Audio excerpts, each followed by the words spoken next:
నమస్తే. నా ప్రభాత కమలంకు స్వాగతం. సరిగ్గా నెల 15 రోజుల క్రితం పొద్దున్నే కళ్ళు తెరిచి అరచేయి చూసుకుంటే ఏంటో అంతా మసకగా కనిపించింది. నిద్రమత్తులో అట్లా ఉందేమోలే అనుకొని అంతగా పట్టించుకోలేదు. కానీ ఆ తర్వాత కూడా ఆ మసక అలా మబ్బేసే ఉంది. కాస్త గాబరా వేసి ఎడమ కన్ను మూసుకొని కుడి కన్నుతో చూశాను. బాగానే ఉంది. కుడి కన్ను మూసుకొని ఎడమ కన్నుతో చూశాను. అరే ఇదేంటి, నేను మిస్టర్ బీన్ కార్టూన్ చూస్తున్నానా? అంతా ముడులు ఏదీ క్లియర్గా లేదు. మా అమ్మాయి ఏంటమ్మా పొద్దటి నుంచి ఆ కన్ను మూసుకుంటూ తెరుస్తూ ఈ కన్ను మూసుకుంటూ తెరుస్తూ ఏం చూస్తున్నావు అని అడిగింది. కుడి కన్ను మూసి ఎడమ కన్నుతో చూస్తూ ఇట్లా చూస్తుంటే నువ్వు భలే ఫన్నీగా కనిపిస్తున్నావు అన్నాను. ఫన్నీగా కనిపించడం ఏంటి, డాక్టర్ దగ్గరికి వెళ్దాం పదా, అపాయింట్మెంట్ తీసుకుంటాను అంది. ఏమీ వద్దులే, అదే పోతుంది అన్నాను. కానీ 2 రోజులైనా ఇంకా మసకగా అయిపోతుంది. ఇంకా లాభం లేదు, నేను హైదరాబాద్ వెళ్ళి మా డాక్టర్కి చూపించుకుంటాను అని. అప్పటికే 9th నవంబర్కి టికెట్ బుక్ అయి ఉంది. అలా 9th నవంబర్న ఆఘమేఘాల మీద హైదరాబాద్ బయలుదేరి 11న వచ్చాను. మరునాడే మా కజిన్ కూతురు కళ్ళ డాక్టర్ అయిన మా మేనకోడలు డాక్టర్ హిమబిందు క్లినిక్కి వెళ్ళి చూపించుకున్నాను.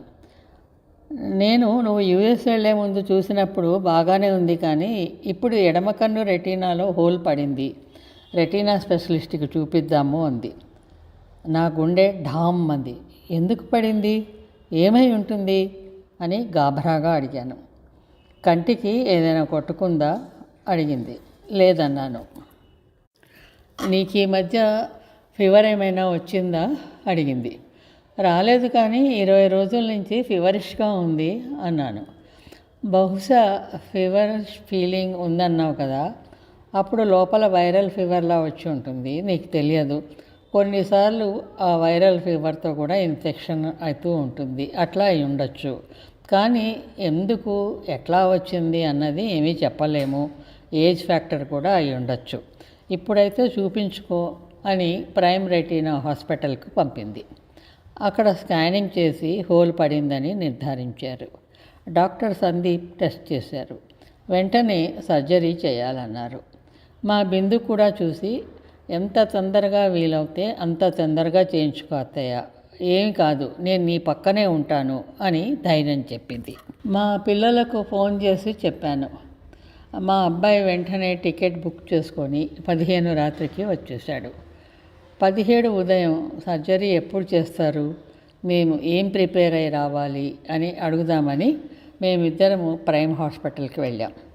మీకు వీలైతే ఈరోజే చేస్తాము అన్నారు వాళ్ళు. అంతే, నా గుండె గాబరా. బిందు, ఈరోజే చేస్తారట 1 గంట తర్వాత. మరి నేను బ్రేక్ఫాస్ట్ చేసి వచ్చాను. జనరల్ ఎనస్థీషియా ఏమంటే ఇవ్వరట, లోకల్ ఇస్తారట. నాకేమో భయం. ఎట్లా? భయంగా ఫోన్ చేసి అడిగాను. అవన్నీ వాళ్ళు చూసుకుంటారు అత్తయ్య, నువ్వు గాబరా పడకు అని కొంచెంసేపు మాట్లాడి ధైర్యం చెప్పింది.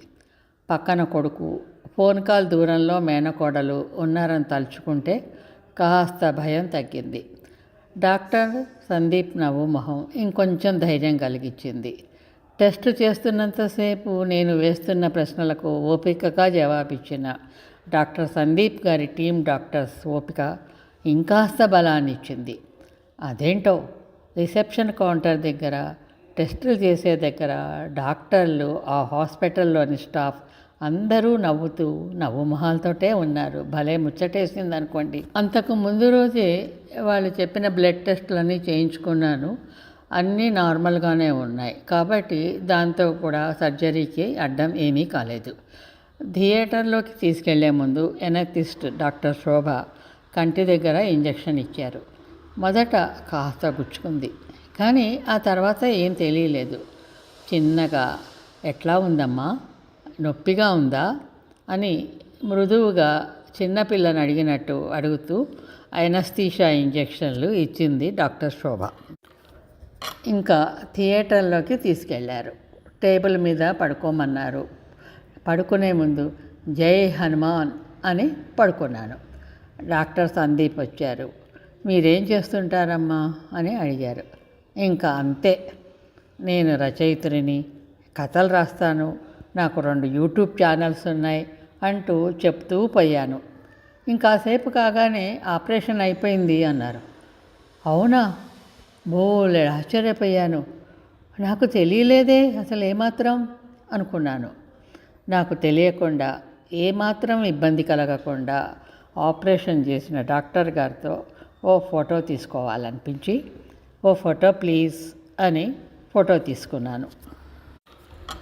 డాక్టర్ గారు, నా ఛానల్కి మీ ఇంటర్వ్యూ తీసుకుంటాను అని చెప్పి ఫోటో మా అబ్బాయితో తీయించుకొని వచ్చాను. మర్నాడు కట్టు విప్పారు. అప్పుడు డాక్టర్ గారితో, నిన్న టెన్షన్లో ఏమేమో మాట్లాడేశాను, సారీ అని చెప్పాను. ఆయన హాయిగా నవ్వేశారు. పోస్ట్ ఆపరేటివ్ కేర్ గురించి చెప్పారు. నిన్నటికి నెల అయింది. రివ్యూకి వెళ్ళాను. అప్పుడు మేము అనుకున్న దానికన్నా తొందరగా రికవర్ అయ్యారు. చాలా తొందరగా హోల్ కవర్ అయింది. ఇంకా మీరు చదువుకోవచ్చు, రాసుకోవచ్చు, వీడియోలు చేసుకోవచ్చు అన్నారు డాక్టర్ గారు. కాకపోతే ఇంకా 2 నెలలు డ్రాప్స్, ట్యాబ్లెట్స్ వేసుకోవాలి. అది సంగతి. టైమ్లీ డయాగ్నోసిస్ చేయటం, వెంటనే ట్రీట్మెంట్ చేయటము జరిగిపోయింది. ప్రైమ్ రెటీనా హాస్పిటల్లోని స్టాఫ్ అంతా కూడా యాక్టివ్గా, నవ్వుతూ, ఓపికగా ఉండి నాకు చాలా ముచ్చటగా అనిపించింది. డాక్టర్ సందీప్, వారి టీం, 4 డాక్టర్స్, సారీ అందరి పేర్లు గుర్తులేవు, ఏమనుకోవద్దు, డాక్టర్స్కు, ప్రైమ్ హాస్పిటల్ స్టాఫ్కు పేరు పేరున ధన్యవాదాలు, ఇంకా ఆశీస్సులు. అందరూ చిన్నపిల్లలే మరి. ఇంకపోతే మా డాక్టర్ బిందుకు కరెక్ట్ డయాగ్నోసిస్ చేసి ధైర్యం చెప్పి మంచి డాక్టర్, మంచి హాస్పిటల్కి పంపించి ట్రీట్మెంట్ ఇప్పించినందుకు బిగ్ థ్యాంక్స్. ఇప్పుడు ఈ విషయం ఎందుకు చెప్తున్నానంటే, ఆరోగ్యమే మహాభాగ్యం అన్నారు పెద్దలు. అందులోనూ సర్వేంద్రియాణం నయనం ప్రధానం అన్నారు. అంటే మన శరీరంలో ఏ భాగానికి ఆ భాగమే ప్రధానమైన, అన్నీ అవసరమైనవే అయినా కానీ కళ్ళు లేకపోతే ప్రపంచమే చీకటైపోతుంది. అసలు అట్లా ఊహించుకుంటేనే ఎంత భయంగా అనిపిస్తుందో కదా.